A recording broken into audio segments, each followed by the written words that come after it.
करमाळा नगर परिषदेच्या करमाळा नगर परिषदेची जी निवडणूक आता होत आहे, निवडणुकीच्या अनुषंगाने आज इच्छुक उमेदवारांच्या मुलाखती प्रमुख नेत्यांच्या उपस्थितीत माननीय जिल्हाध्यक्षांच्या उपस्थितीत आम्ही पूर्ण केल्या। सगळ्यांच्या मुलाखती झाल्यानंतर आम्ही हा अहवाल प्रदेशाला पाठवतो। नगराध्यक्ष असतील आणि नगरसेवक असतील त्या सगळ्यांच्या बाबतीत पार्टीचा एक सर्वे होत आहे आणि या बाबतीत माननीय मुख्यमंत्री साहेब, माननीय प्रदेशाध्यक्ष साहेब आणि माननीय पालकमंत्री साहेब या तिघांच्या प्रमुख नेतृत्वाखाली या सगळ्या सर्वे रिपोर्ट्सचा अंतिम अहवाल घेऊन हे तिघही प्रमुख नेते बाबतीत निर्णय घेतील।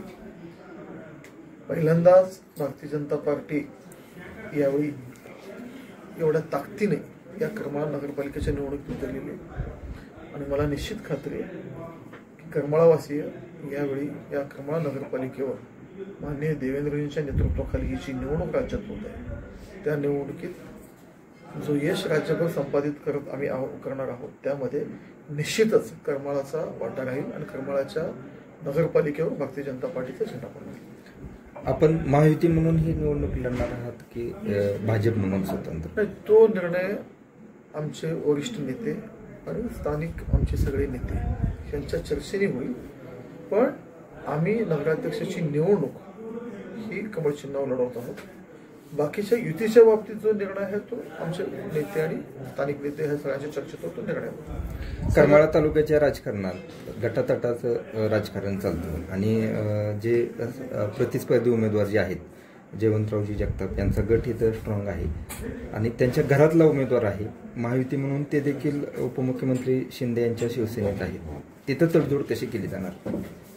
अक्कलकोटला आता कशी निवडणूक होते माहिती आहे का तुम्हाला? तिथं आम्ही आमच्या विरोधात प्रमुख शिंदे सेनाच आहे। राज्यात महायुतीत आम्ही एकत्र आहोत, पण स्थानिक पातळीवर कधी कधी हा निर्णय सगळा मेळ घालणं हा अवघड होतो। त्यामुळं ह्या बाबतीतचा अंतिम निर्णय तर प्रदेश स्तरावरच होईल, पण एकमत जरी झालं नाही तरी आम्ही आमच्या कमळ चिन्हावर ते लढवतो। महायुतीत जरी एकत्र असलो तर स्थानिक पातळीवर काही ठिकाणी स्थानिक अडचणीमुळे सगळ्याच ठिकाणी युती होऊ शकत नाही। जिल्ह्यात अशा मैत्रीपूर्ण लढती बघायला मिळतील, खूप ठिकाणी बघायला मिळतील। आता दुसरं आहे कोण? आमचे जिथं जिथं प्रमुख लढती चालले ते आमच्यामध्ये जास्त चालले, त्यामुळं आणि नुसतं करमाळ्यात आहेत, बाकी ठिकाणी पण असं व्हायला। दुसरं, अजितदादांचे राष्ट्रवादी जे संजय मामा शिंदे बरोबर आहेत, त्यांना बरोबर घेतलं जाणार आहे का? याबाबत काय बोलणं? याबाबतचा सर्व अंतिम निर्णय हे माननीय पालकमंत्री साहेब, माननीय मुख्यमंत्री प्रदेशाध्यक्ष या तिघांच्या नेतृत्वाखाली आणि स्थानिक नेत्यांच्या चर्चेनंतर हा निर्णय जाईल।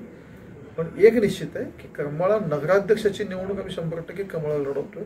ह्यामध्ये पार्टीचा, आमच्या स्थानिक नेत्यांचा सगळ्यांचं एकमत आहे।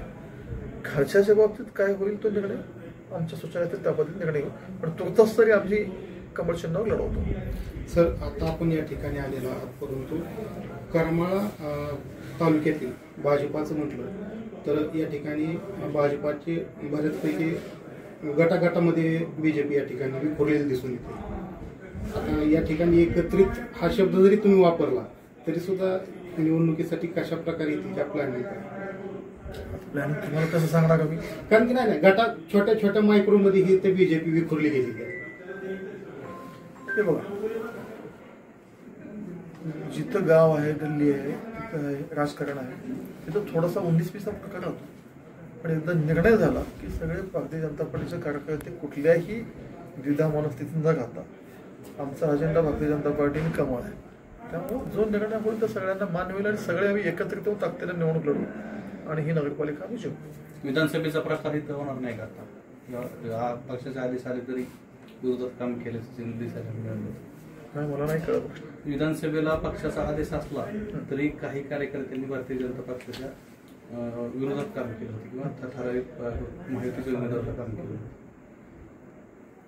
होतं। आता काय म्हणताय तुझं? तसं होईल का? आता ते होईल का कसं उत्तर देता येईल? तुम्ही आदेशाला पालन करताय? 100% आदेशाचं पालन होतं।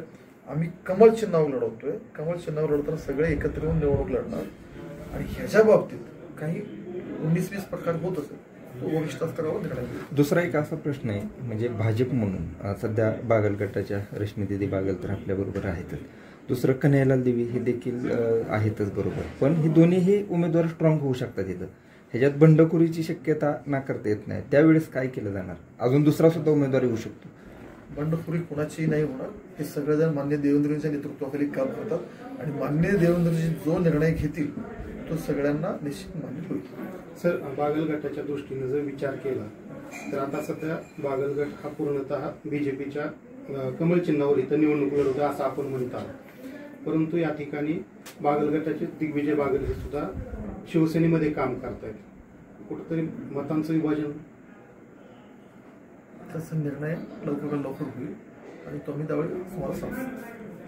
सर, आता पंचायत समिती आणि जिल्हा परिषदेच्या सुद्धा काही दिवसांनी निवडणुका लागत आहेत, परंतु फलटणचे माजी खासदार रणजितसिंह नाईक निंबाळकर यांच्यावर म्हणजे आरोप लावले गेलेले आहेत. कसले? तिथल्या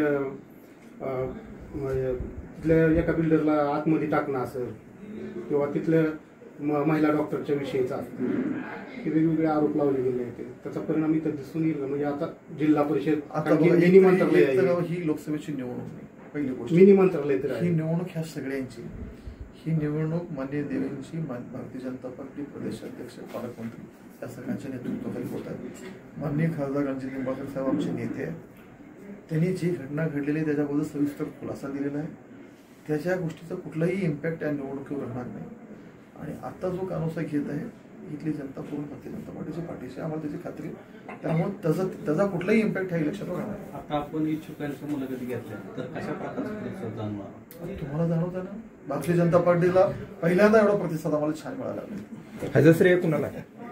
भारतीय जनता पार्टीला नाही, गट स्ट्रॉंग आले त्यांना. हा सगळ्यांचा श्रेय भारतीय जनता पार्टी, माननीय मुख्यमंत्री, माननीय प्रदेशाध्यक्ष, माननीय पालकमंत्री.